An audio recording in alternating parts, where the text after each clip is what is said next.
Je ne peux m'imaginer.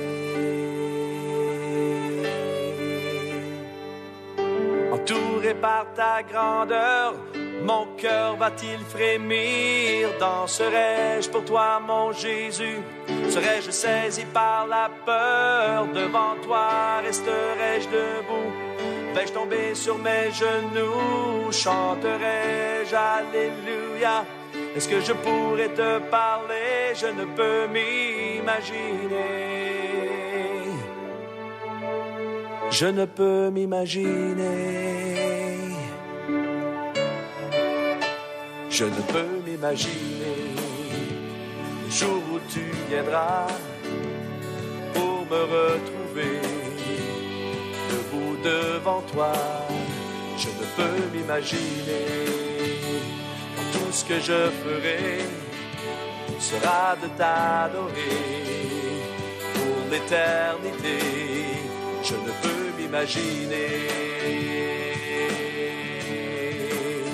Je ne peux m'imaginer. Entouré par ta grandeur, mon cœur va-t-il frémir? Danserai-je pour toi, mon Jésus? Serais-je saisi par la peur? Devant toi resterai-je debout? Vais-je tomber sur mes genoux? Chanterai-je Alléluia? Est-ce que je pourrais te parler? Entouré par ta grandeur, mon cœur va-t-il frémir? Danserai-je pour toi, mon Jésus? Serais-je saisi par la peur? Devant toi resterai-je debout? Vais-je tomber sur mes genoux? Chanterai-je Alléluia? Est-ce que je pourrais te parler? Entouré par ta grandeur, mon cœur va-t-il frémir? Danserai-je pour toi, mon Jésus? Serais-je saisi par la peur? Devant toi resterai-je debout? Vais-je tomber sur mes genoux? Chanterai-je Alléluia? Est-ce que je pourrais te parler? Je ne peux m'imaginer. Je ne peux m'imaginer. Je ne peux m'imaginer. Je ne peux m'imaginer. Je ne peux m'imaginer. Je ne peux m'imaginer. Je ne peux m'imaginer. Je ne peux m'imaginer.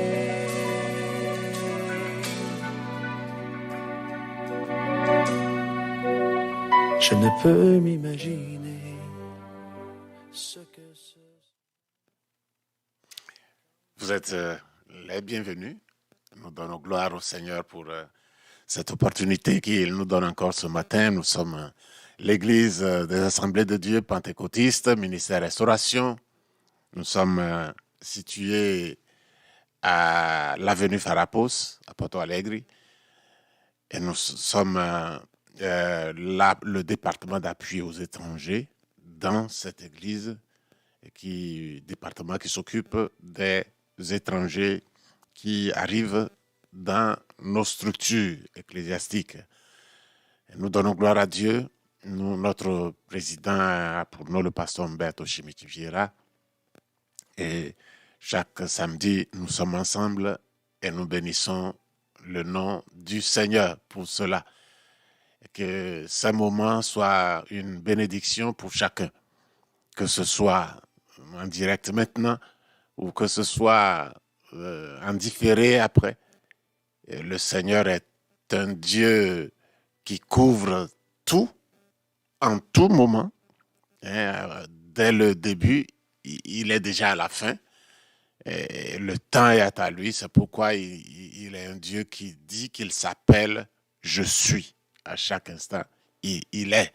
Et donc, ceux qui suivront après, ne vous inquiétez pas, sa présence est avec vous. Et ce matin, nous avons comme leçon la leçon numéro 9, qui est intitulée « Le baptême du Saint-Esprit. C'est de ça que nous allons parler ce matin. Mais avant, j'aimerais que nous nous inclinions et que nous prions et que le Seigneur nous assiste dans cette leçon et que même que vous êtes en ligne, vous pouvez être baptisé du Saint-Esprit. Vous pouvez être baptisé du Saint-Esprit parce que le désir de Dieu est continuellement de le faire, de baptiser du Saint-Esprit et de vous bénir afin de faire en sorte que l'Église qui est constituée de chaque membre, de chaque personne, chaque individu qui s'est donné au Seigneur. Jésus-Christ, et l'a reçu comme sauveur et Seigneur, lui a remis toute sa vie. Cette personne est l'Église. La Bible dit que Dieu demeure en lui. Et il est devenu le temple de Dieu, une partie du corps de Christ. Et donc, vous pouvez être baptisé du Saint-Esprit. C'est exactement ce que nous allons étudier ce matin.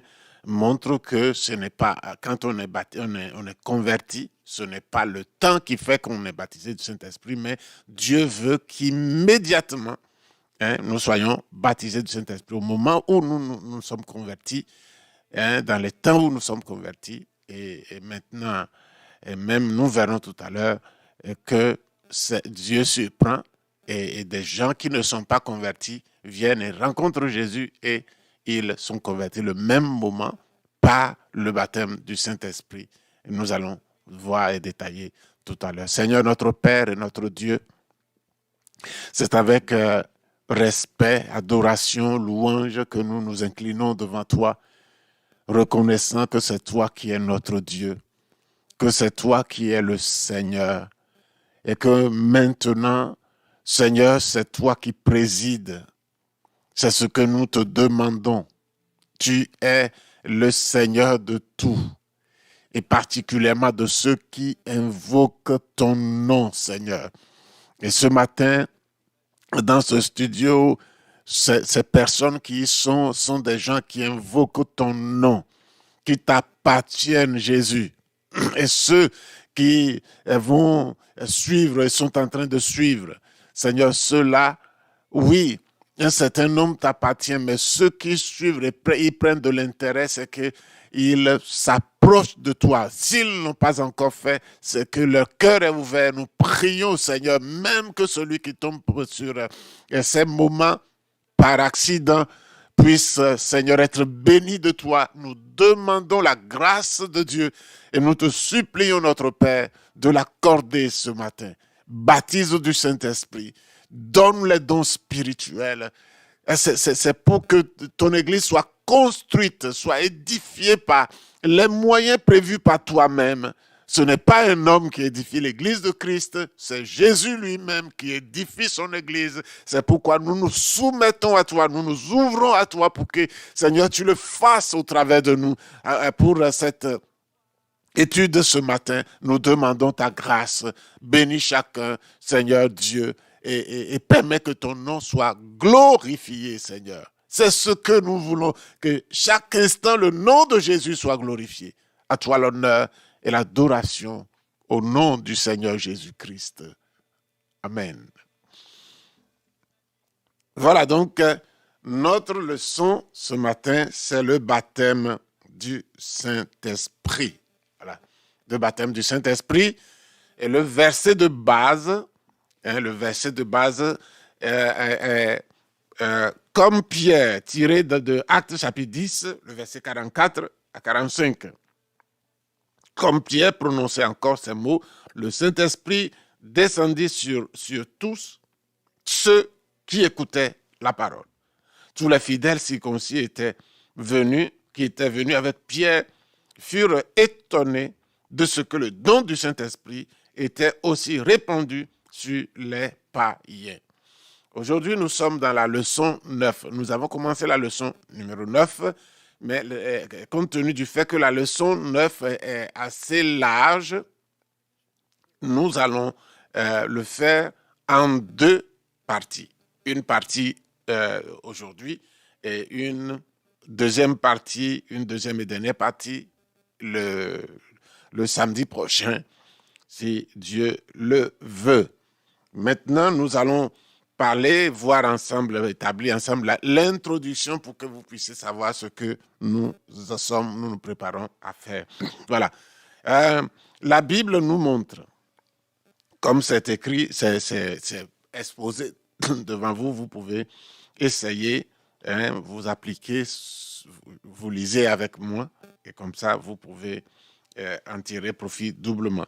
La Bible nous montre que le Saint-Esprit se manifeste dans le croyant et que sous l'influence de cette manifestation, il commence à parler de nouvelles langues, ce qui peut être le résultat du don de la diversité des langues, un message en langue inconnue, ou bien cela peut être la prière en langue, tout en parlant une langue spirituelle que Dieu seul comprend.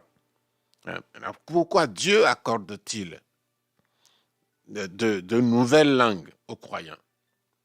Et cette bénédiction donnée par Dieu est-elle nécessaire? Devrions-nous l'obtenir, la rechercher et l'obtenir? Dans cette leçon, nous chercherons des réponses à ces questions et étudierons 4 fonctions de cette action divine dans la vie du croyant révélée dans le Nouveau Testament.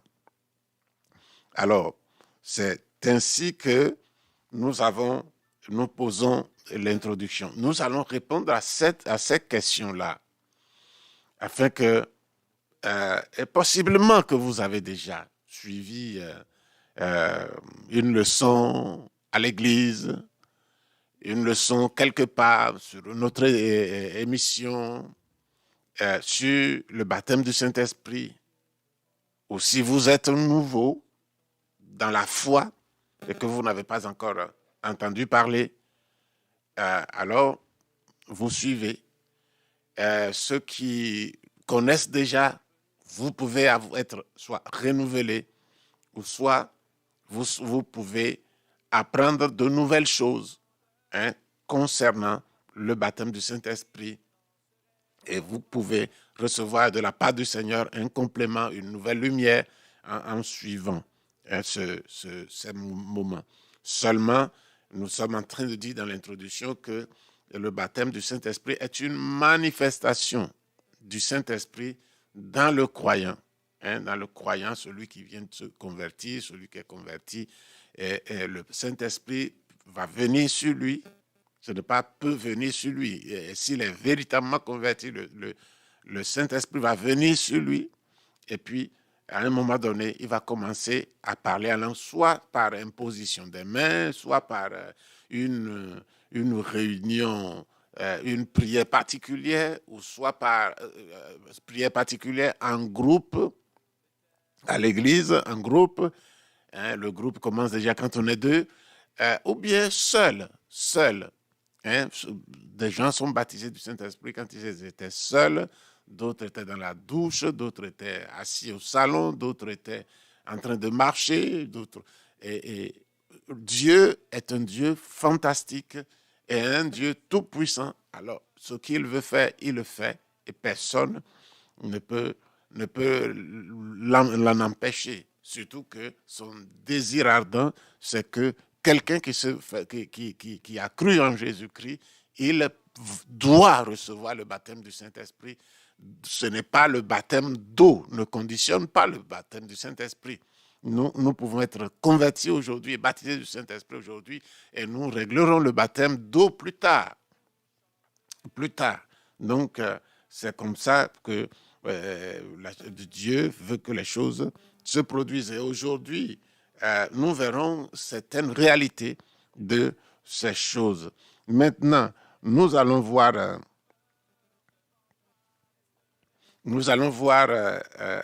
les parties de la leçon. Voilà. Et donc, parlant du baptême du Saint-Esprit, nous verrons que sont les nouvelles langues. Que sont les nouvelles langues? Et nous verrons premièrement les types de nouvelles langues Et secondement, comment identifier l'origine des nouvelles langues. C'est ce que nous allons voir. Premièrement, les types de langues.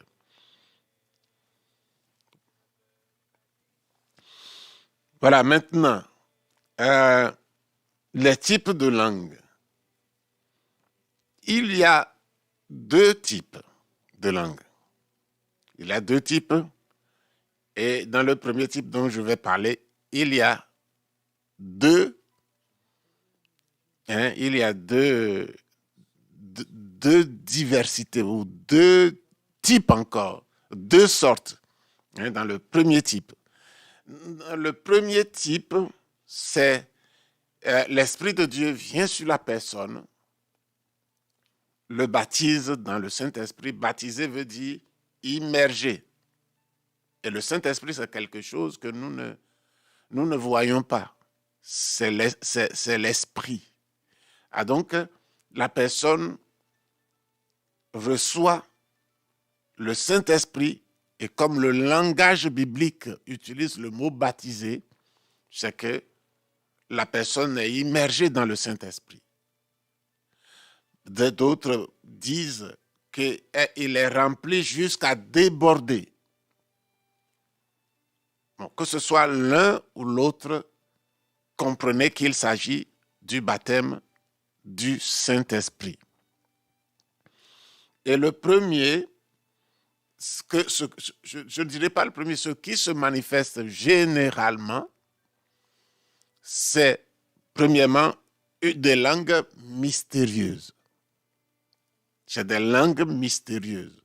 La personne parle quelque chose qu'elle ne comprend pas.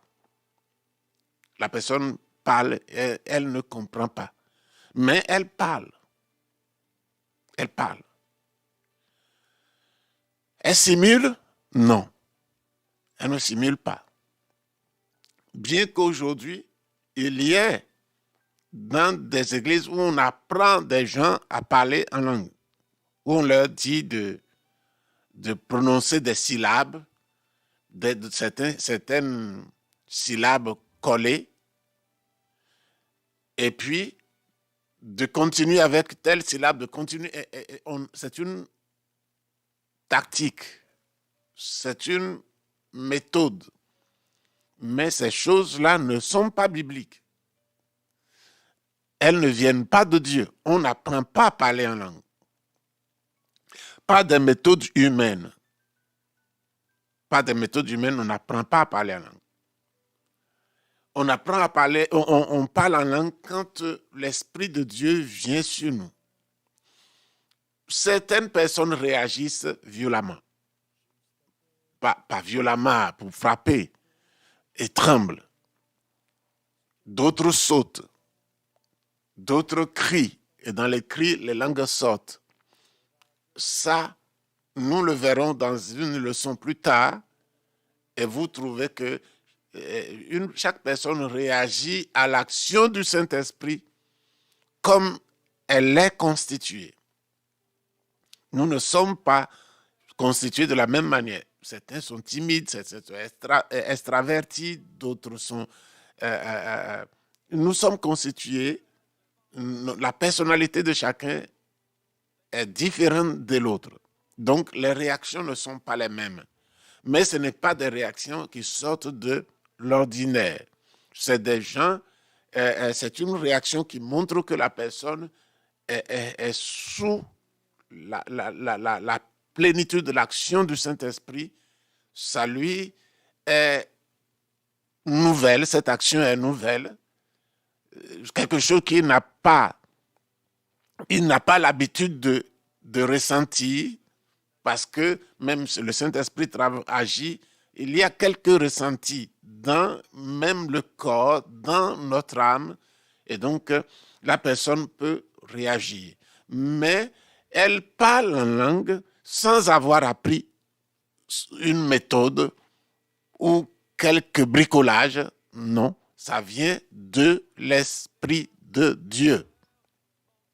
C'est un moment particulier qu'il commence. Ce n'est pas dans une classe qu'il rentre pour apprendre particulièrement le baptême, à parler en langue. Il peut être dans une leçon parlant, comme aujourd'hui, comme nous sommes dans une leçon, et ça parle du Saint-Esprit, mais ce n'est pas un apprentissage de la manière de parler en langue. Ceux qui s'adonnent à des choses comme cela ne sont pas bibliques. Ils ne sont pas bibliques et cela peut être dangereux. Et l'ennemi peut utiliser cela. Donc, j'ai préféré vous éclairer sur cette question-là. Et donc, quand on parle une langue mystérieuse, cette langue peut être une langue même pas connue des anges, que c'est Dieu seul qui connaît. Une langue inconnue des anges. Dieu seul connaît.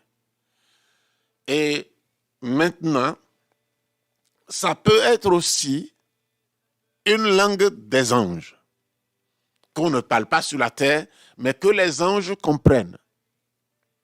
Que les anges comprennent. Dieu a, le Saint-Esprit est Dieu. Dieu il voit toutes les circonstances dans lesquelles nous sommes.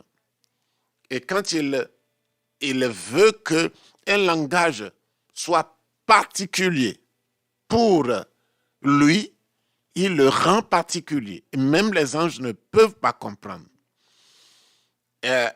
Maintenant, quand nous sommes, il le veut, les anges, nous parlons le langage des anges. Donc, il y a deux sortes dans ce parler en langue des mystères. Maintenant, la deuxième sorte dont que nous avons évoquée, c'est la langue des hommes. C'est que moi, par exemple, je n'ai jamais appris le chinois. Je sais il semble que la salutation, c'est Hihon. Mais je ne peux pas dire autre chose à part ça. Et donc, à un moment donné, si l'action du Saint-Esprit veut me faire parler n'importe quelle langue le Saint-Esprit choisit, le chinois, je vais parler chinois. Il y a des gens qui n'ont jamais connu l'anglais de près ou de loin, mais ils ont parlé l'anglais dans des villages, dans des pays où on ne parle pas l'anglais. La personne n'a jamais eu contact avec l'anglais. Et il a parlé l'anglais. Et c'est ainsi que Dieu nous fait parler par l'onction du Saint-Esprit. C'est Dieu qui a créé les langues, Dieu qui a donné les langues, Dieu qui gère tous les hommes, tous les événements, tout ce qui nous concerne, c'est Dieu qui gère. Et donc, voyant l'utilité, pour lui, il donne la langue. Donc, il y a ces deux catégories de langues, mystérieuses et humaines inconnues. Toutes ces deux catégories sont inconnues. Elles sont des manifestations du Saint-Esprit. Maintenant, ce qu'on appelle, le premier type, c'est ce qu'on appelle la glossolalie. Glossolalie, c'est les langues mystérieuses qui sont soit particulièrement adressées à Dieu ou que les anges, ou la langue des anges. C'est la glossolalie. Aucun homme sur la terre ne comprend ou ne comprendra. Et il y a la zénolalie qui est qu'une personne parlant par l'esprit parle une langue que elle-même ne comprend pas, mais qui est une langue parlée quelque part sur la terre. Et donc, à ce moment-là, Dieu a un objectif pour cette langue. Peut-être il y a un seul individu caché là, quelque part, qui comprend cette langue et à qui Dieu veut donner un message et prouver que c'est lui qui est en train de lui parler. Et donc, toute la région, tout le pays, lui venant de loin ou lui ayant voyagé, ayant appris cette langue seule que personne peut-être ne connaît, et celui qui agit par l'action du Saint-Esprit se met à parler et il se sent interpellé. L'action du Saint-Esprit le touche et il reçoit le message, il comprend le message parce que c'est une langue qu'elle a apprise à un moment donné de sa vie. Donc, c'est ce que nous appelons la zénolalie. Donc, c'est le Saint-Esprit domine, c'est sur la pulsion du Saint-Esprit que le croyant parle. C'est le Saint-Esprit qui contrôle et détermine ce que nous allons parler comme langue. Maintenant, comment identifier l'origine des nouvelles langues? Comment les identifier? Comme si la manifestation de ces langues, de ces autres langues, vient de Dieu, considérant que la personne ne comprend pas. Quand la personne ne comprend pas, comment penser, comment arriver à identifier que ça vient de Dieu pour la personne elle-même et pour ceux qui peuvent être à côté de lui. La manifestation des autres langues peut être discernée par le Saint-Esprit. Le Saint-Esprit témoigne à la personne que ça vient de Dieu. Ça vient de Dieu. Et la personne est calme. La personne elle est paisible à l'intérieur. Et la personne n'est pas troublée. La personne communique sereinement. Et ces manifestations, ce calme, ce caractère stable, focalisé, montre que ce don ou ce parler en langue vient de Dieu.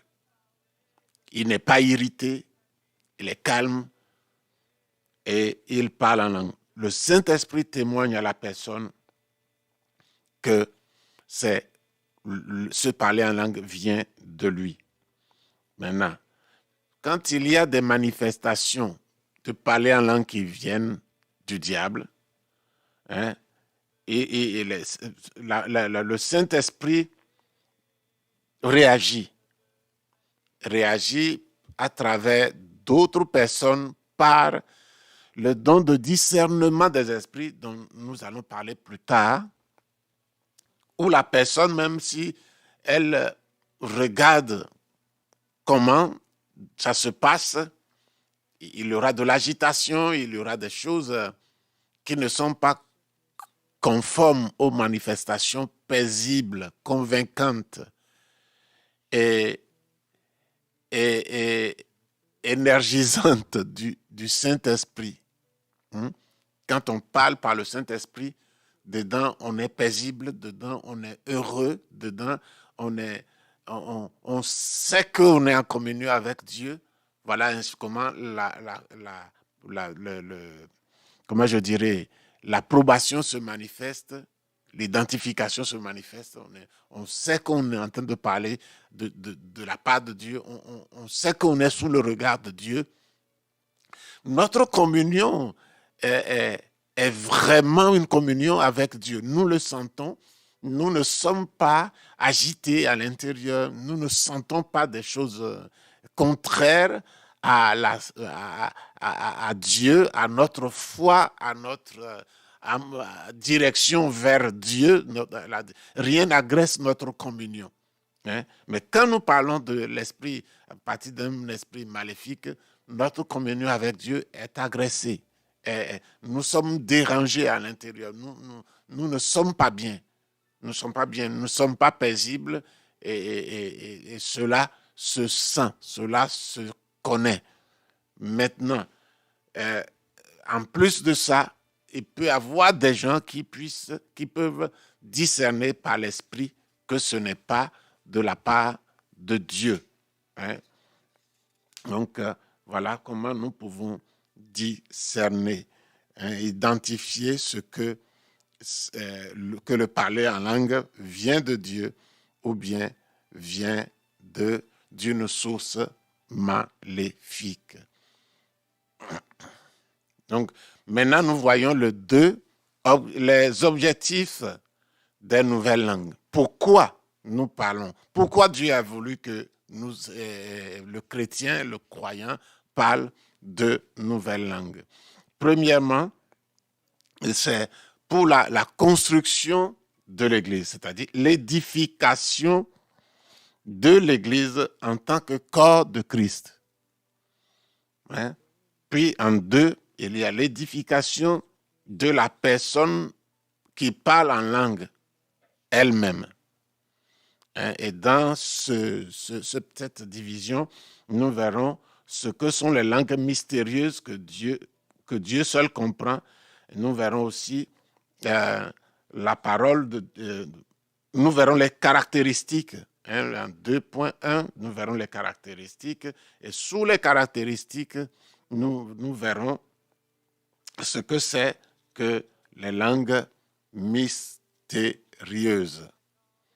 Nous verrons ce que c'est que les langues mystérieuses. Nous verrons plus tard ici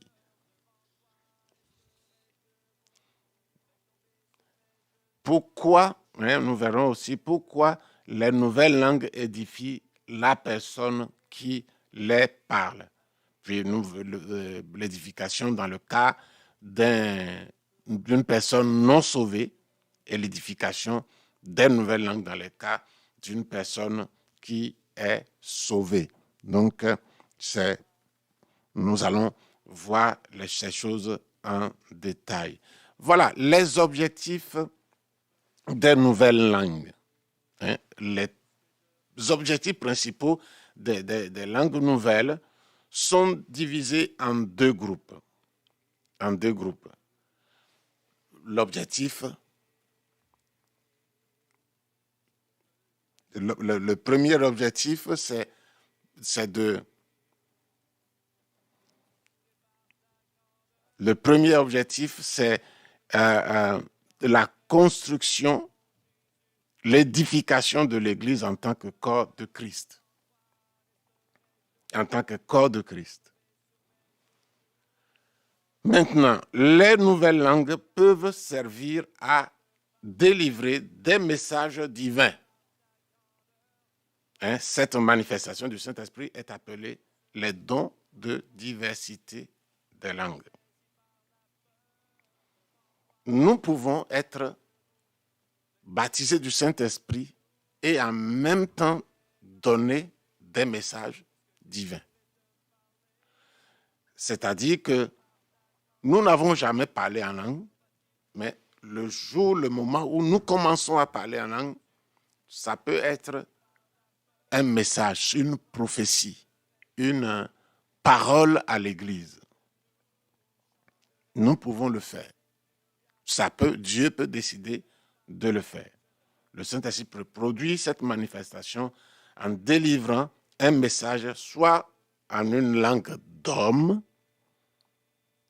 que la personne ne comprend pas, différente de celle parlée par la personne et inconnue d'elle, hein?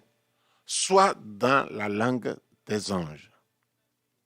Le message de son parler en langue est de la part de Dieu, est un langage d'homme, les hommes parlent quelque part, et que celui qui parle ne connaît pas, mais il le parle sous l'action du Saint-Esprit, ou soit un langage des anges.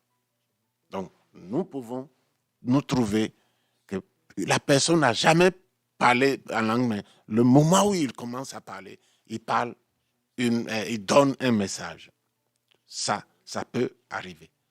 Et le message construit l'Église. Le message s'adresse à quelqu'un, ou s'adresse à un groupe, ou s'adresse à toute l'Église. Donc, nous verrons les détails plus en profondeur, ce caractère de l'édification que les langues peuvent apporter à l'Église. Nous le verrons plus tard.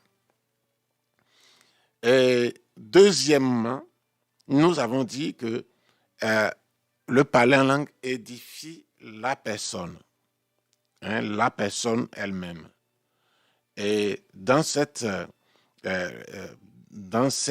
optique, nous lisons 1 Corinthiens chapitre 14, versets 1 à 4. 1 Corinthiens chapitre 14, versets 1 à 4. Recherchez la charité, aspirez aux dons spirituels, mais surtout à celui de la prophétie. En effet, celui qui parle en langue ne parle pas aux hommes, mais à Dieu. Personne ne le comprend. Et c'est un esprit qui dit des mystères. Celui qui parle en langue. Il parle à Dieu. Il dit des mystères en langue. Et Dieu seul comprend. Celui qui prophétise, au contraire, parle aux hommes, les édifie, les exhorte, les console. C'est le rôle de la prophétie que nous avons vu la dernière fois. Celui qui parle en langue et s'édifie lui-même. Il s'édifie lui-même. Et celui qui prophétise édifie l'Église. Donc, le parler en langue a un but particulier pour celui qui le parle. Et il s'édifie lui-même. Et donc, il y a deux choses à retenir. Premièrement, celui qui est baptisé du Saint-Esprit parle en langue et c'est un message qu'il communique. Le Saint-Esprit communique au travers de lui. On appelle ce message-là la diversité des langues. Il parle dans un message, dans une langue connue des hommes, que peut-être connue des hommes et que lui, il ne connaît pas. Ou bien il parle dans la langue des anges. Et donc, et il y a certainement quelqu'un qui interprète, ou lui-même il interprète après. Donc, tout cela, nous le verrons plus en détail dans les dons de prophétie, dans d'autres leçons, particulièrement les autres aspects du don de prophétie que nous allons voir plus loin. Donc, c'est la première partie, édifier l'Église. La seconde partie, c'est s'édifier lui-même. Il y a des parlers en langue qui ne sont pas adressés à l'Église, mais qui sont le moyen de s'édifier soi-même. Ça peut être de l'intercession pour soi-même, ça peut être un moyen de recevoir quelque chose de Dieu, de parler des choses intimes de nous à Dieu. Ça aussi, nous le verrons plus loin. Donc, voilà les deux manières dont les deux objectifs du parler en de nouvelles langues. Maintenant, comment les nouvelles langues ont quelles caractéristiques? Quelles caractéristiques ils ont? Premièrement, nous disons ce que nous avons déjà dit, que ce sont des langues mystérieuses, que Dieu seul comprend. Ce sont des langues mystérieuses que Dieu seul comprend.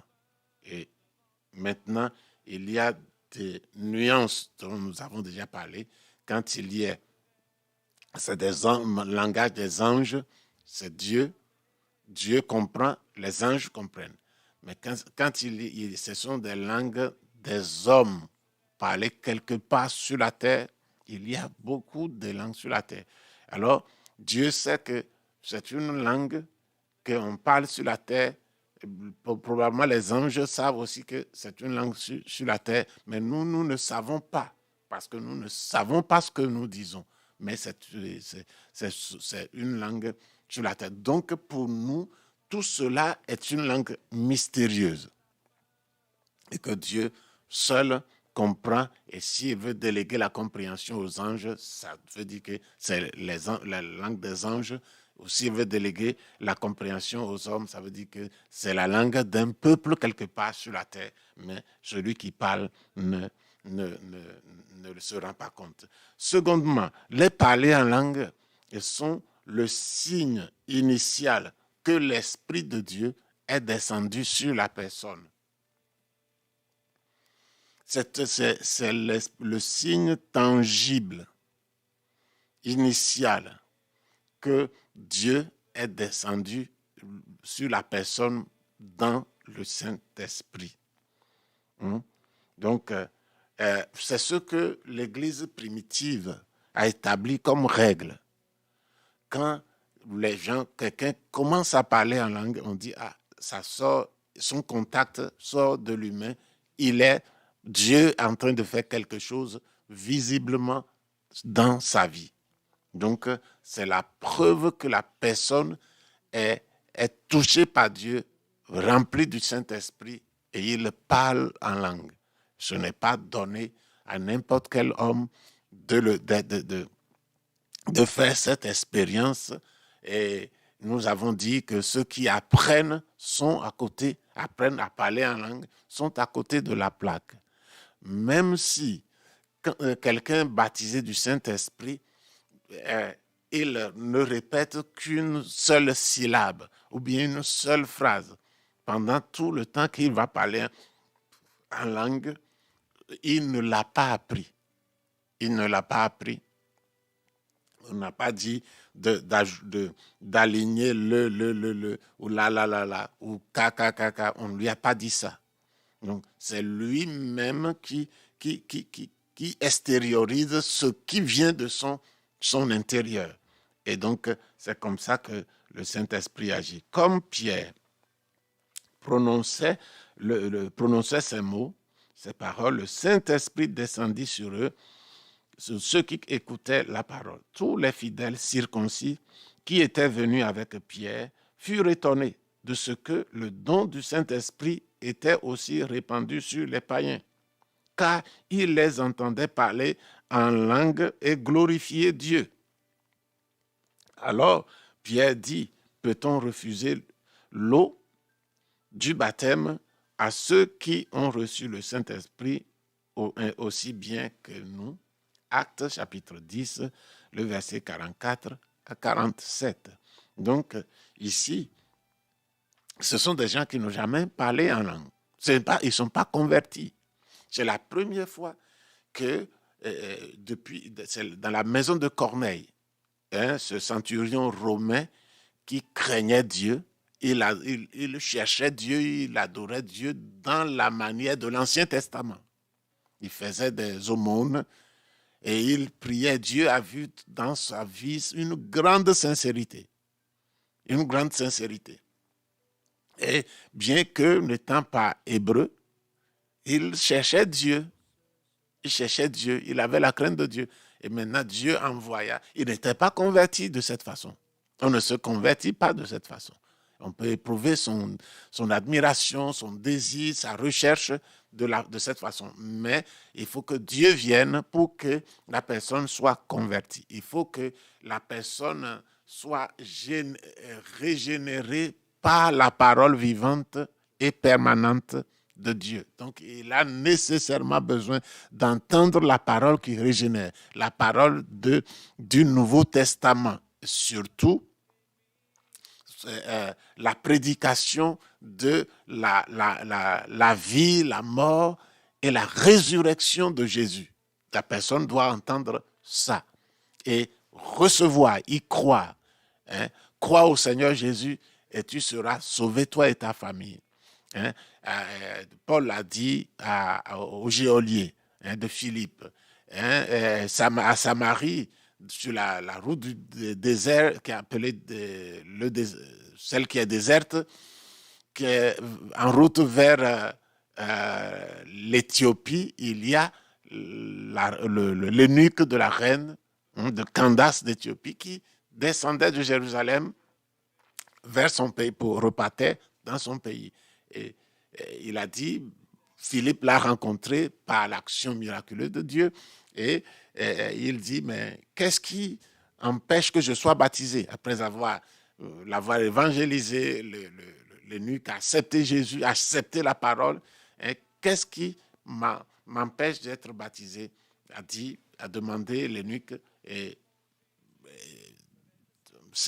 en ce moment particulier, Philippe l'a baptisé et dit, si tu crois de tout ton cœur que le Seigneur Jésus-Christ est le Fils de Dieu, si tu crois ce que nous avons dit de tout ton cœur, Philippe a dû lui expliquer, lui exposer tout le message du salut, ou au moins l'essentiel du message du salut. Et il a dit, oui, je crois. Et donc, parce qu'il lisait concernant l'agneau de Dieu, et Philippe lui a expliqué tout, et il a compris que Jésus-Christ est le sauveur de l'humanité, le sauveur, le Seigneur que Dieu nous a envoyé. Il a été baptisé. Donc, ici, c'est cette manière, quand les gens sont remplis du Saint-Esprit, ils parlent en langue. C'est le signe initial. C'est le signe initial. Donc, troisièmement, cette expérience pentecôtiste peut être vécue aussi bien par le croyant que par celui qui entre pour la première fois en contact avec l'Évangile. C'est ici que beaucoup de personnes, peut-être aujourd'hui, en écoutant ceci, peuvent être surpris. Parce que jusqu'à un certain temps, je ne pensais pas comme ça. Le texte biblique, je ne l'ai pas compris. Beaucoup ne l'ont pas compris comme ça. Alors, quelqu'un peut venir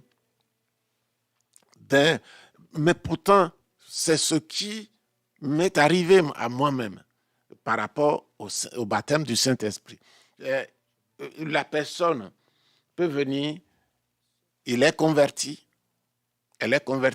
dans l'Église à un moment donné, puis dans cette période ou plus tard, il est baptisé du Saint-Esprit. On sait que c'est un croyant déjà engagé avec le Seigneur Jésus. Maintenant, il y a aussi le cas des croyants qui viennent le premier jour dans l'église, ou bien dans une réunion faite dans un temple ou dehors, une campagne d'évangélisation.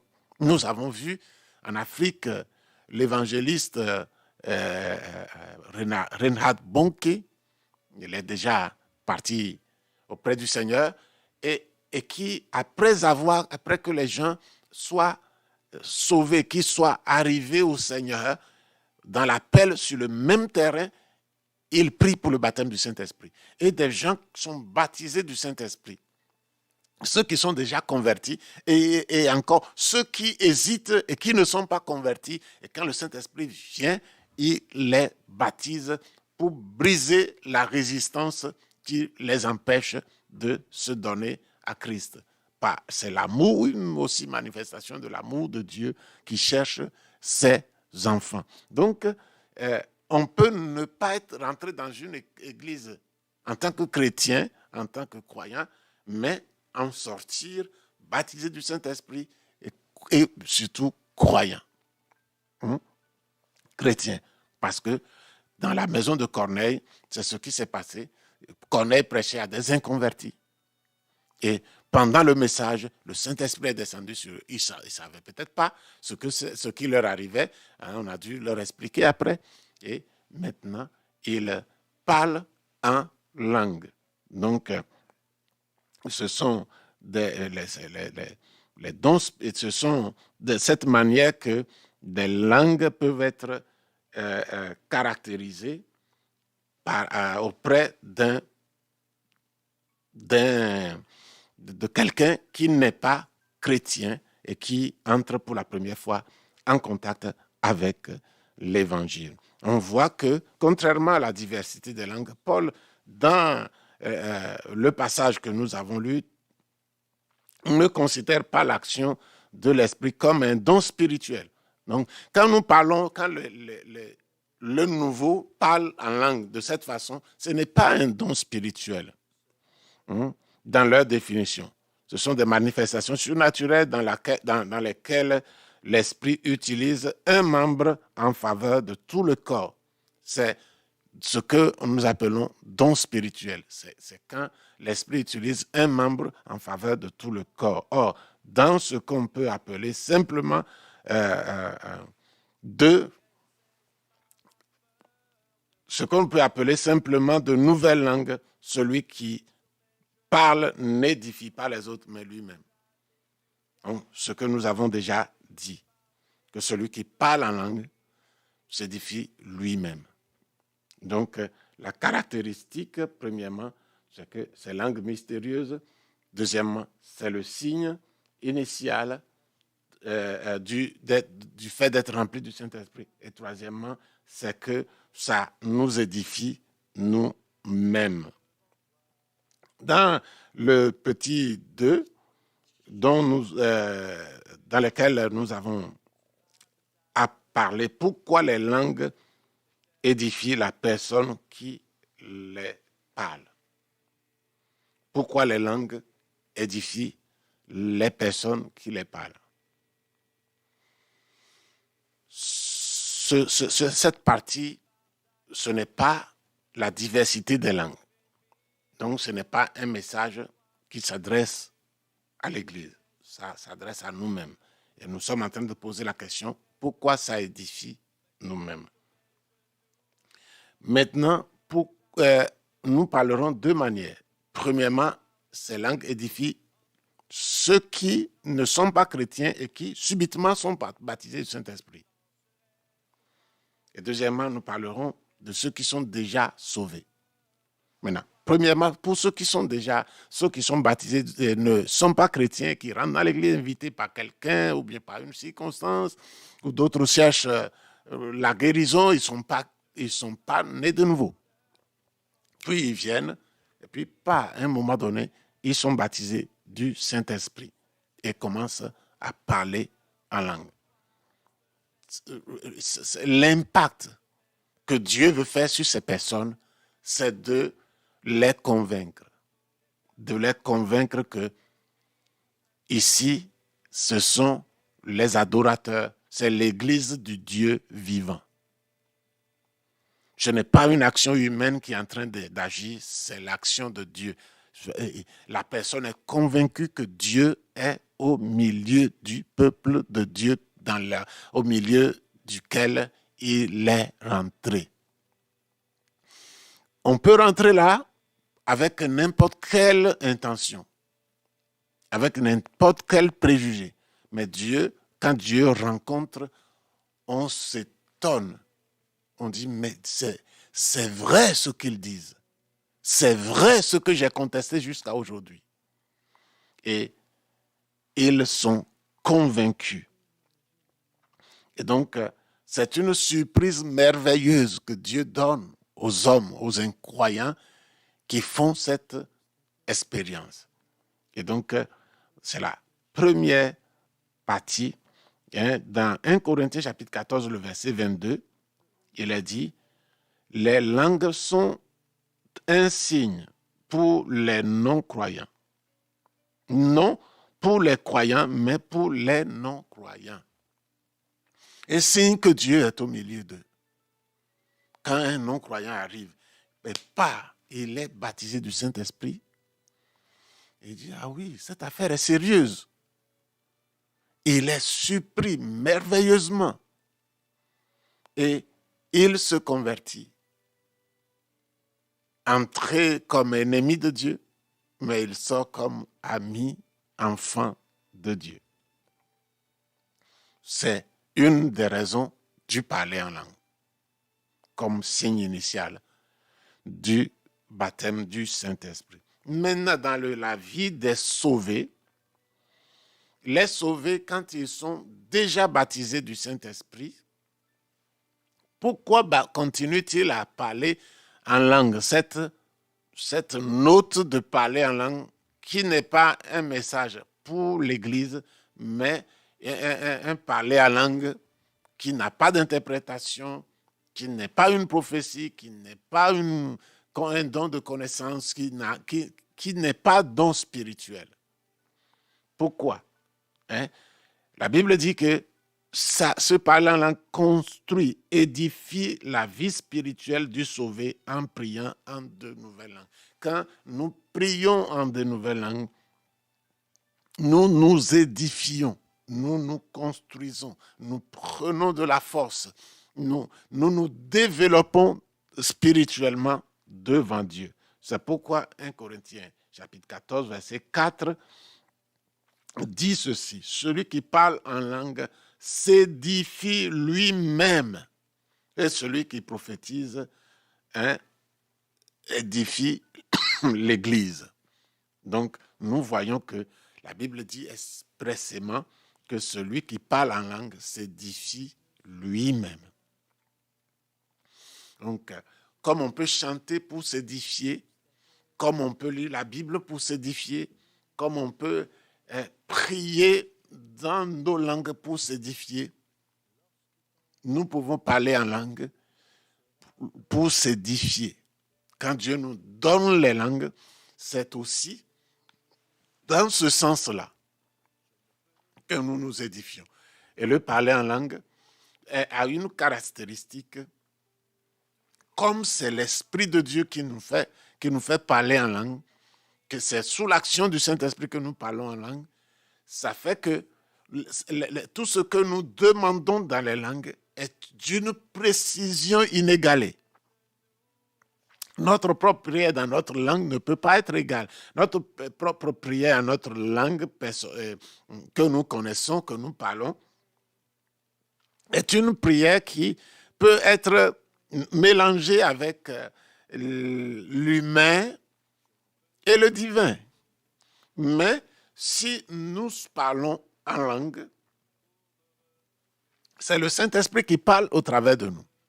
Tous les déchets, entre guillemets, toutes les faiblesses, entre guillemets, que notre prière, par exemple, en français, en créole, ou en une autre langue des hommes, en anglais, peut porter, l'efficacité que notre prière peut porter, peut être mélangée avec de l'humain. Mais quand nous prions en langue, c'est l'Esprit de Dieu qui nous fait prier. Et si nous nous soumettons à l'Esprit, cette prière est d'une qualité magnifique devant Dieu. Parce que le Saint-Esprit sait prier infiniment mieux que nous. Donc, la Bible nous encourage de parler aussi, de prier aussi en langue. Et Paul dira plus loin, dans le verset 14 et 15, je prierai donc par l'Esprit, mais je prierai aussi avec l'intelligence, c'est-à-dire de la manière, dans une langue connue des hommes, dans ma langue maternelle. Je chanterai par l'Esprit, on peut chanter par l'Esprit, dans une langue inconnue, sous l'impulsion du Saint-Esprit, mais je chanterai aussi avec l'intelligence. Paul, lui, il fait les deux. Et curieusement, il met même la langue premièrement. Il met premièrement les langues. Je prierai par l'Esprit, je chanterai par l'Esprit, puis il dit, je prierai aussi avec l'intelligence. J'ai dit, après, je chanterai aussi avec l'intelligence. Il met le parler par l'Esprit, qui est parlé en langue, en premier. Bon, chacun jugera. Mais c'est là ce que Dieu a donné, le privilège que Dieu a donné, que nous puissions être édifiés, en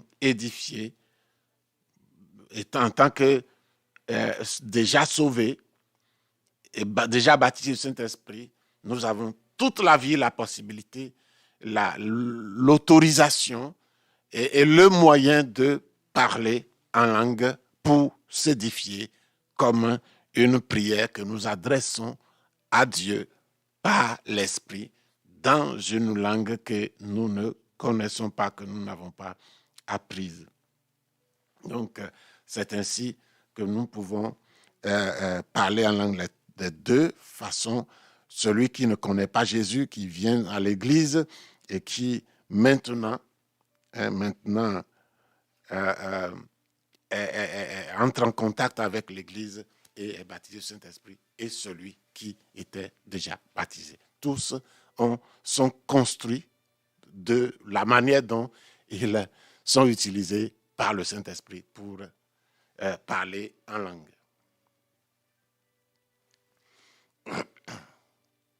Alléluia. Gloire à Dieu. Nous donnons ici. Nous allons au 3, Et nous voyons ici les objectifs secondaires des nouvelles langues. Nous parlons au grand 3 les objectifs secondaires des nouvelles langues. Bon, maintenant, qu'est-ce que Dieu veut faire? Nous avons parlé au grand 2 des objectifs des nouvelles langues. Ce sont les objectifs principaux. Maintenant, il y a des objectifs secondaires des nouvelles langues. Et ces objectifs sont ceux-ci. Premièrement, pour signaler la présence de Dieu parmi nous. Pour signaler la présence de Dieu parmi nous. Hein? Quand nous parlons en langue, c'est pour signaler ceux qui sont là, où nous-mêmes nous rendons compte que Dieu est parmi nous. En plus de renforcer la foi de l'incroyant, hein, qui, arrivant au service, a été baptisé du Saint-Esprit, cela signale aux autres personnes, en relation avec la personne qui a été touchée, hein, que quelque chose de surnaturel se produit au milieu de l'Église. Quand quelqu'un vient premièrement et qu'il entre pour la première fois en contact avec l'Église, en contact avec Dieu, et qu'il est baptisé du Saint-Esprit, immédiatement, ceux qui sont à l'extérieur savent que non, ça, ce n'est pas de la blague. Dieu est ici. Dieu est ici. Et la personne elle-même se rend compte que Dieu est au milieu. Non seulement lui, mais aussi les autres qui ont assisté à cela. Et même si c'est dans une grande église, il y a des gens qui seront impactés. Ses amis, sa famille, les gens proches de lui, ceux qui sont dans l'église à côté de lui, ceux qui le connaissaient comme quelqu'un qui n'est jamais entré dans l'église, ils seront impactés. Et c'est ainsi que la présence de Dieu est reconnue parmi l'église où il a été, ou le groupe qu'il a fréquenté, ou la personne. Ça peut être un chrétien qui rencontre une personne non convertie et qui prie, et il y a une action du Saint-Esprit qui agit. Maintenant, l'autre objectif des nouvelles langues, c'est témoigner que Jésus est allé nous préparer une place. C'est un témoignage que Jésus est allé nous préparer une place pour le jour de l'enlèvement. Il a prié le Père et il nous a donné le Consolateur. Dans Jean chapitre 14, versets 1 et 16, Jésus a dit que j'irai, je vous préparerai une place. Et quand j'aurai fini, je reviendrai et je vous prendrai afin que vous soyez là où je suis. Dans le verset 16, de Jean chapitre 14, il dit que je vous enverrai un consolateur. Je vous enverrai un consolateur. Et la promesse de préparer la place pour les croyants, les chrétiens, et la promesse du consolateur. Donc, il a fait deux promesses à cette époque-là, à ce moment-là. Et il dit, je vais vous préparer une place. Puis, dans le même discours, il a dit, je vous enverrai le Saint-Esprit. Maintenant, le Saint-Esprit est venu. Ça veut dire qu'il a accompli la deuxième promesse du verset 16. Ça veut dire que le chrétien doit logiquement penser que Jésus est en train de témoigner, de dire que j'ai fait la deuxième promesse, le premier, je l'accomplirai. Ça prend plus de temps. Il dit, quand j'aurai fini, je reviendrai. Mais dans l'entretemps, je vous enverrai le Saint-Esprit. Et donc, le Saint-Esprit est venu. Jésus montre que Jésus est fidèle à son travail, à ses promesses. Donc, ça témoigne que Jésus est allé véritablement nous préparer une place auprès du Père. Donc, c'est ce que nous allons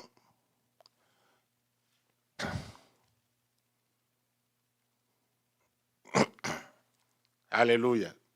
Voilà. Ça, nous avons déjà fini.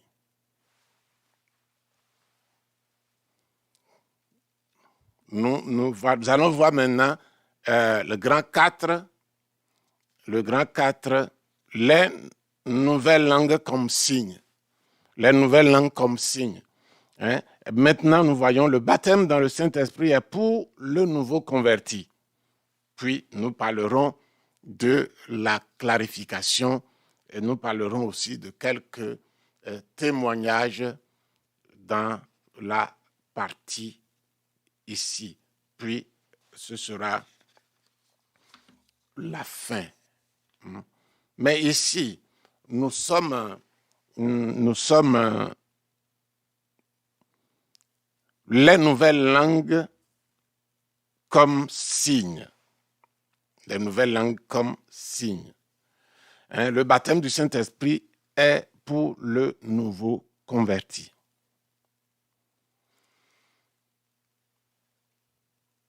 Puis,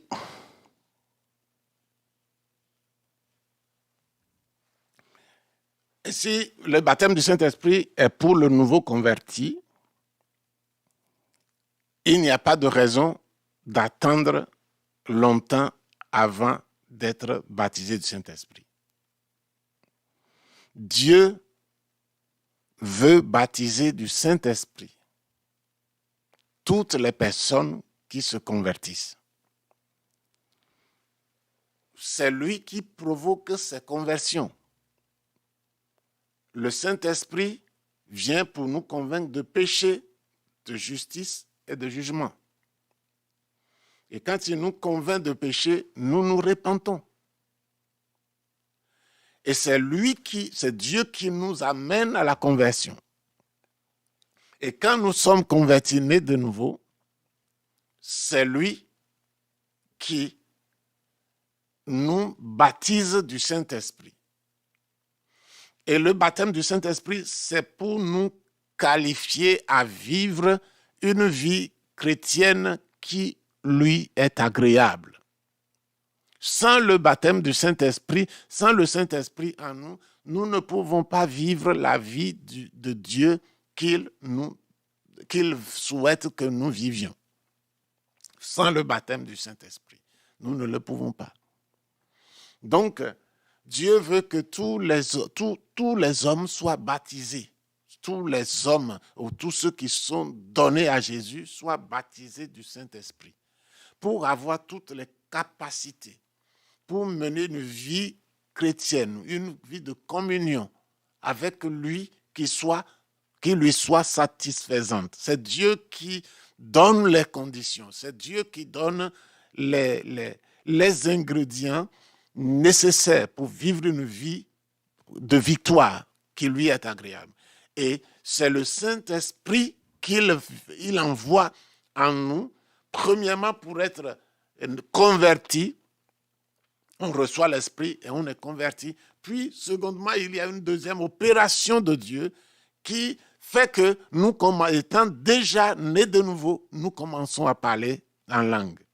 Donc, c'est Dieu le veut pour les nouveaux convertis. Comment est-ce que nous devons le faire?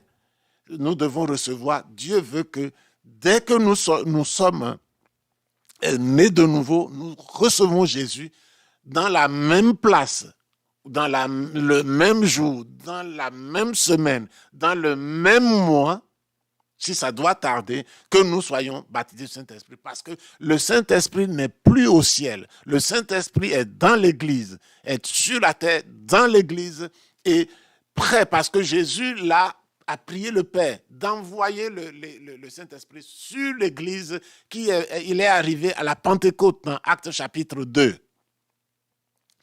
Selon la promesse de l'Acte chapitre 1, verset 8.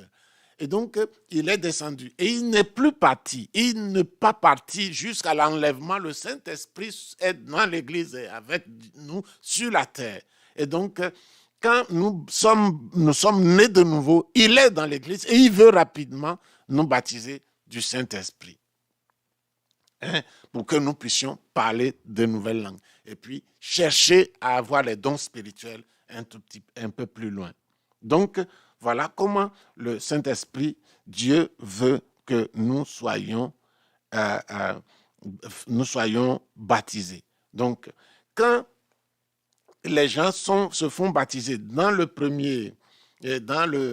l'Église du premier siècle, l'Église primitive, la chose que les apôtres, les responsables de l'Église veulent savoir, c'est est-ce qu'ils sont baptisés du Saint-Esprit. Donc, quand en Samarie, les gens, Philippe est parti annoncer l'Évangile. Et beaucoup de miracles, beaucoup de prodiges, et beaucoup de personnes qui sont baptisées du Saint-Esprit. Les apôtres ont appris que les gens ne sont pas baptisés du Saint-Esprit. Et Jean et Pierre sont descendus en Samarie et ils ont prié pour les gens. Et les gens ont été baptisés du Saint-Esprit. Donc, ce n'est pas une chose que quelqu'un converti, né de nouveau, doit attendre pour recevoir plus tard. Non. C'est en même temps, Dieu veut que tu sois baptisé du Saint-Esprit. Donc, ça, c'est premier encouragement que Dieu nous donne. Donc, le second encouragement, c'est que Dieu a fait que, comme nous venons d'en parler, Dieu a fait que le baptême du Saint-Esprit soit un signe pour les non-croyants. Pour les non-croyants. Et Dieu va jusqu'à décider que celui qui n'a jamais été chrétien et qui vient dans une atmosphère ou dans un lieu, une rencontre, une visite, où le Saint-Esprit est présent, Dieu veut le baptiser du Saint-Esprit. Lui qui ne connaît pas Jésus, il peut avoir été même opposé à des chrétiens, il peut entretenir dans son cœur une résistance à l'Évangile. Et Dieu décide souverainement pas. Et puis, il cède, il commence à parler en langue. Il dit, mais comment je parle en langue comme vous? Il est étonné lui-même. Et puis, il se rend compte que c'est Dieu qui l'a fait. Et il est convaincu. Et donc, nous voyons dans l'Église primitive,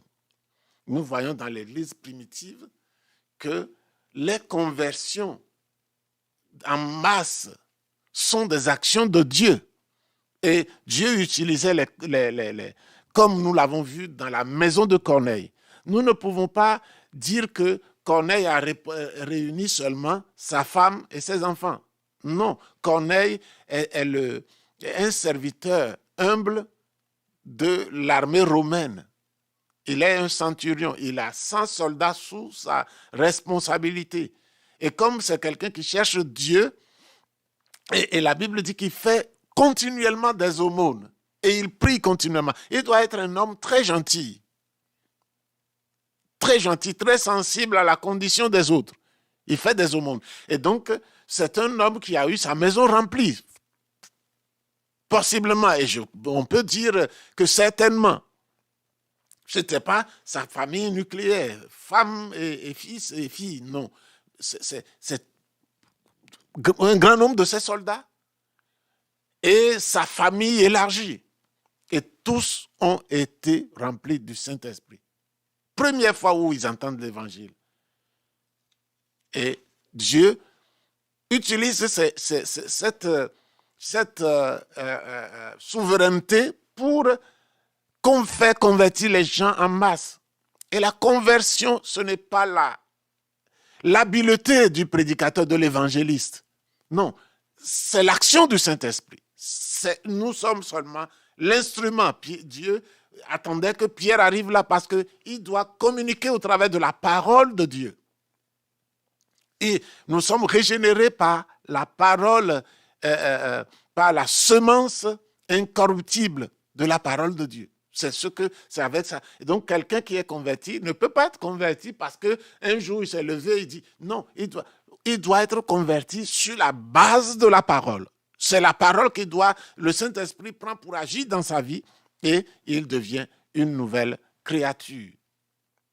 Donc, il rencontre un prédicateur, un frère, une sœur, et puis il est baptisé du Saint-Esprit. Donc, ne disons pas que il y a des gens qui disent que le signe, quand l'apôtre écrit que le parler en langue est le signe non pour les croyants, mais pour les non-croyants, les gens interprètent ça comme si un incroyant, un infidèle, un pécheur vient devant une église et qu'il voit les gens parler en langue, qu'il voit les chrétiens parler en langue, il va dire que Dieu est au milieu d'eux. Non, il ne va pas dire que Dieu est au milieu d'eux. Il va garder son idée. Il va garder sa conception habituelle sur l'église. Il dit, mais regarde, ces gens qui se mentent, ils parlent en désordre, ils inventent des choses. Et c'est ce qu'il va dire. Il va dire, mais c'est une folie. L'évangile, la prédication de l'évangile, l'action de Dieu a été toujours une folie pour ceux qui périssent, pour ceux qui ne sont pas nés de nouveau. C'est seulement pour ceux qui sont nés de nouveau que c'est une puissance de Dieu.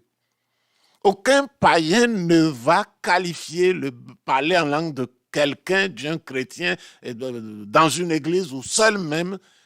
Il va lui dire qu'ils sont fous. Il ne comprend rien.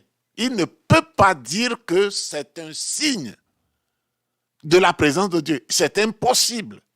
Donc, là où quelqu'un peut dire c'est un signe, c'est quand lui-même, il parle et dit ça, je sais que je n'ai pas menti, je sais que je n'ai pas formé, je sais que je n'étais pas venu ici dans ce but-là, je sais que c'est une chose extraordinaire. Et si c'est ici dans l'église, ça doit être le Dieu que j'ai contesté souvent, qui m'a fait baptiser le Saint-Esprit. Et puis, ces dispositions, quand le Saint-Esprit agit, ces dispositions sont brisées, sont cassées. Son hostilité est cassée. Et maintenant, ce n'est plus quelqu'un contre l'Évangile, puisque Dieu a fait l'œuvre par le Saint-Esprit. Il a parlé en langue, il est devenu un enfant de Dieu. C'est ce que l'apôtre Pierre a dit, mais est-ce qu'on peut refuser le baptême d'eau à ceux-là que Dieu a approuvés en leur donnant le baptême du Saint-Esprit? Ce n'est pas que quelqu'un, le signe, que le prétendu signe que les païens peuvent voir dans l'église en voyant les gens parler en langue. Non, ce n'est pas un signe pour les païens. C'est une folie pour les païens. L'Évangile l'a dit. Maintenant, si quelqu'un païen même rentre dans l'église et il est baptisé du Saint-Esprit, c'est là un signe. Et il va reconnaître que Dieu est ici. Parce que moi, je n'étais pas venu pour ça. Il va se dire, je n'étais pas venu pour ça. Mais Dieu est ici. Si quelqu'un a pu me transformer, me briser, me faire parler ce que moi, je n'aurais jamais aimé parler, désiré parler, alors c'est que Dieu est ici. Et cette disposition même sont transformées. Et il voit la gloire de Dieu. C'est le secret de plusieurs conversions. Des gens, Dieu passe par là pour baptiser les gens du Saint-Esprit, pour les amener à la foi. J'ai expérimenté une chose comme ça, et quand moi j'étais venu dans l'église, ce n'était pas le premier jour. Je crois que c'est peut-être la deuxième, troisième fois que je venais dans l'église. Et je ne connaissais pas ce que c'est que le baptême du Saint-Esprit. Mais dans un moment de prière où le missionnaire passait et priait pour les gens, j'ai commencé à parler une langue. Ma bouche a commencé à dire des choses et que j'ai arrêté. J'ai arrêté. Je ne connaissais pas. Personne ne m'a dit qu'il y a parlé, on parle comme ça. Personne. Personne. Quand ça commence, je commence à dire des mots que je ne comprends pas. Je me mettais à parler fort parce que j'entendais le missionnaire qui encourageait parler en langue. Et moi, je me disais, il me dit de parler plus fort. Et donc, j'arrête la langue et je commence à parler en français, un peu plus élevé. Ça m'est arrivé 2 fois. 2 fois. Et puis, le temps du baptême d'eau est venu. J'ai été baptisé d'eau. Et c'est après le baptême d'eau que j'ai compris ce que c'est que le parler en langue. Et la réunion qui a suivi le baptême d'eau, je me suis libéré et j'ai été baptisé. J'ai été baptisé du Saint-Esprit. Mais en réalité, j'étais baptisé du Saint-Esprit avant mon baptême d'eau. Seulement que je ne savais pas ce que je disais. Hein? Et après, je me suis dit, ah oui, c'est ce que je parlais. C'est cette langue que j'ai parlé avant mon baptême dans ces 2 fois passées. Donc, l'auteur du livre des dons spirituels que nous étudions a dit que sa mère également a été baptisée du Saint-Esprit comme ça. Elle allait dans une église qui ne croyait pas au Saint-Esprit. Qui ne croyait pas au Saint-Esprit. Et une fois, un chrétien, un responsable d'église est venu prier pour son cousin, le cousin de la mère de l'auteur. Et son cousin, dans un salon, et elle habitait la même cour. Et puis, elle est venue ouvrir la porte du salon. Et quand le cousin, avec l'évangéliste, ont commencé à prier, le cousin a été baptisé du Saint-Esprit.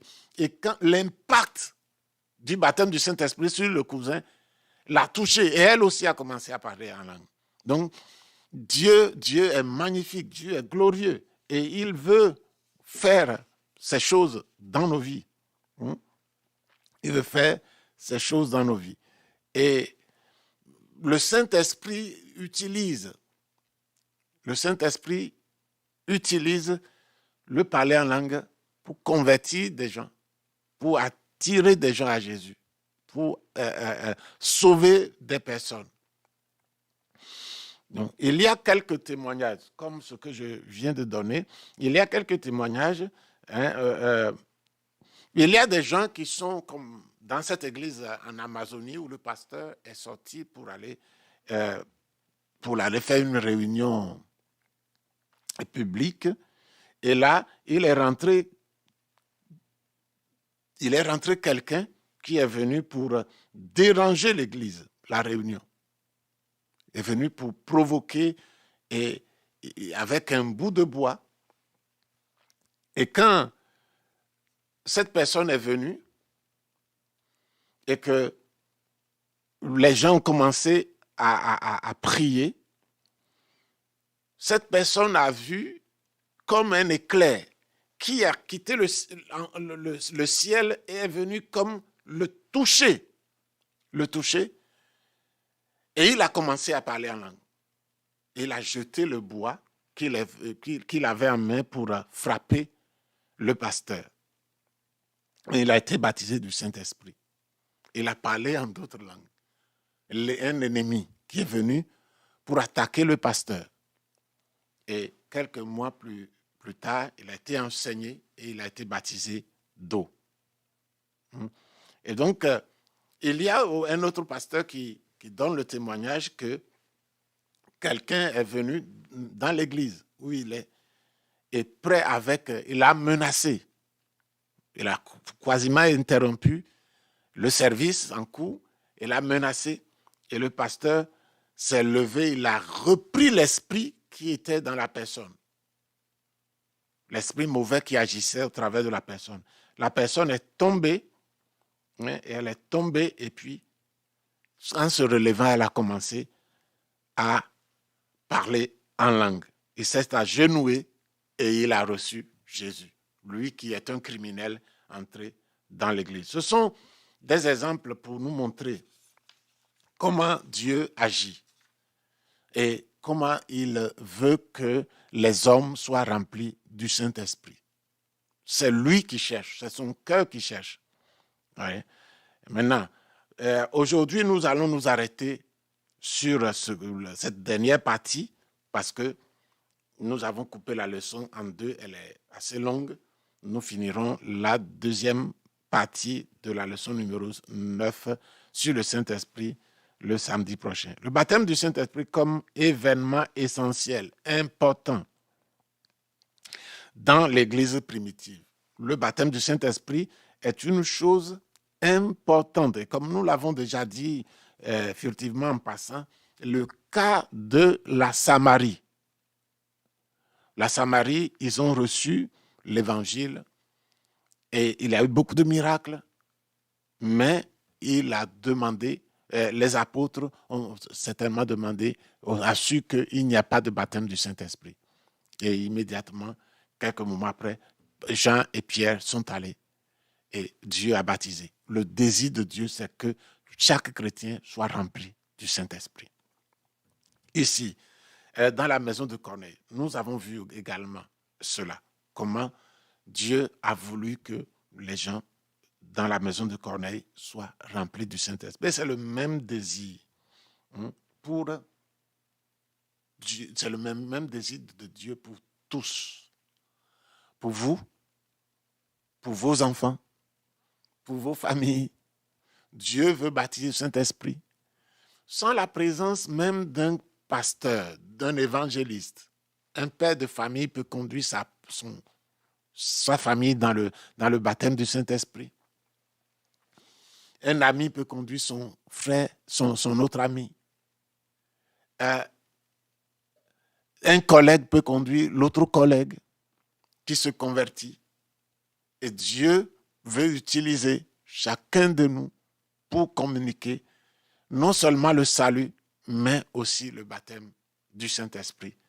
Et c'est le baptême du Saint-Esprit qui nous conduit, qui nous fortifie, pour que nous vivions une vie de chrétiens forte, une vie forte dans la foi, et que nous puissions vivre non avec nos propres capacités humaines, mais avec la capacité que Dieu nous donne par le Saint-Esprit. Pourquoi il vient pour habiter en nous, pour nous remplir? C'est pour nous donner de vivre la vie de Dieu. C'est pour nous donner de vivre dans la victoire. C'est pour que Dieu vive au travers de nous. C'est pourquoi il dit que nous sommes le temple de Dieu. Nous sommes le temple du Saint-Esprit. Et Paul ira jusqu'à dire que ce n'est plus nous qui vivons, c'est Christ qui vit au travers de nous. C'est pourquoi, bien-aimés, nous avons besoin de ce baptême du Saint-Esprit. Et cela nous donnera d'être des hommes, des femmes fortes pour la gloire de Dieu et nous manifesterons les capacités que Dieu a voulu nous communiquer au travers du baptême du Saint-Esprit, à savoir être fort, avoir les capacités de vivre comme témoins de Christ sur la terre pendant que nous y vivons. Il n'y a pas de temple. Le Saint-Esprit n'est plus, c'est pas dans un temple. Avant, se trouvait dans le tabernacle, symbolisé par des instruments. Maintenant, le Saint-Esprit ne se trouve même pas dans l'huile. Dans l'huile. L'huile, c'est une image du Saint-Esprit, mais il n'est pas dans l'huile. Même dans l'Ancien Testament, ce n'est pas dans l'huile que le Saint-Esprit se trouvait. L'huile n'était pas le Saint-Esprit. L'huile était seulement le symbole. Même l'arche de Dieu n'était pas Dieu. Dieu venait dans l'arche. Et c'est pourquoi un jour, quand les Hébreux ont désobéi, et ils ont pensé qu'en amenant l'arche sur le champ de bataille, les ennemis seront vaincus. C'est faux. Ils ont vu que c'était faux, que Dieu n'était pas avec eux. Même l'arche était là. Aujourd'hui, on prend beaucoup de choses pour y attacher la présence du Saint-Esprit. C'est faux. Le Saint-Esprit, quand il est là, même sans rien, seulement la prière de la foi le communique. On n'a pas besoin de verser l'huile sur toi. Non, on n'a pas besoin de te couvrir avec quelque chose, un mouchoir ou... Non, on n'a pas besoin de ces choses. Là où nous utilisons le Saint-Esprit, c'est Dieu qui nous le permet dans le Nouveau Testament. C'est quand nous voulons prier pour les malades. Actes chapitre 5, le verset 15. Quand nous voulons prier pour les malades, Dieu nous permet de les oindre d'huile des malades dans l'Église. Donc, toutes ces cérémonies qu'on fait avec l'huile, avec des instruments, avec des choses qu'on peut toucher, ne sont pas des bonnes choses. Ne vous laissez pas tromper par ces choses. Le Saint-Esprit, Dieu le donne. Si quelqu'un l'a reçu, il est le temple de Dieu et Dieu veut agir au travers de lui. C'est ça qui est la préparation pour l'onction. C'est ça qui est l'onction que nous avons reçue. Maintenant, Dieu peut donner des onctions supplémentaires. Voyez? Donc, quand nous sommes des nouveaux convertis qui sont dans l'église primitive, ceux qui sont convertis cherchent le baptême du Saint-Esprit. Ceux qui l'ont déjà trouvé cherchent les dons spirituels. C'est comme ça que ça se passait. Ceux qui ne sont pas baptisés du Saint-Esprit cherchent le baptême du Saint-Esprit et après avoir cherché le baptême du Saint-Esprit, on cherche les dons spirituels. Mais Dieu surprenait des personnes, quand ils sont juste baptisés du Saint-Esprit, les dons spirituels commencent à se manifester. C'est pourquoi quelquefois, les gens, quand ils sont baptisés du Saint-Esprit, ils prophétisent. Ils prophétisent comme les chrétiens de Actes chapitre 19. Ils viennent d'être baptisés du Saint-Esprit et ils commencent à prophétiser. Donc, Dieu, notre Dieu, n'a pas de limite. Il est bon, il est magnifique. Jésus, notre Seigneur, a tout acquis pour nous et il est notre Seigneur. Et ce qu'il a fait hier, il le fait aujourd'hui parce qu'il est toujours le même. Nous nous arrêtons ici aujourd'hui et nous continuons la prochaine fois. Que le Seigneur vous bénisse. Nous allons prier. Notre Seigneur et notre Père, nous te bénissons. Nous t'aimons et nous t'adorons, Seigneur.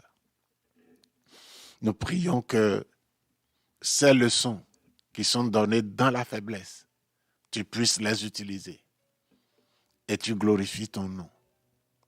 Que des frères, des sœurs, maintenant ou après, Seigneur, puissent être édifiés.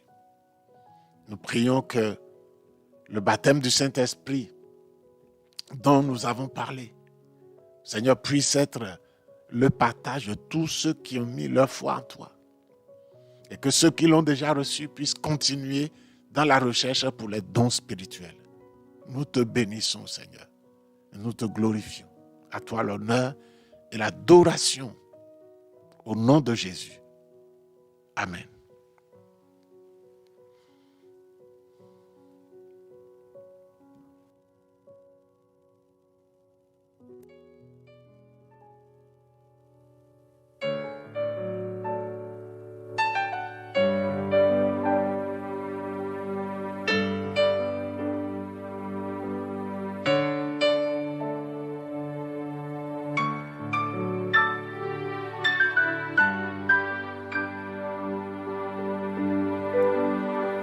Je ne peux m'imaginer ce que ce sera quand je marcherai juste à tes côtés. Je ne peux m'imaginer ce que mes yeux verront lorsque ton visage sera devant moi. Je ne peux m'imaginer. Je ne peux m'imaginer.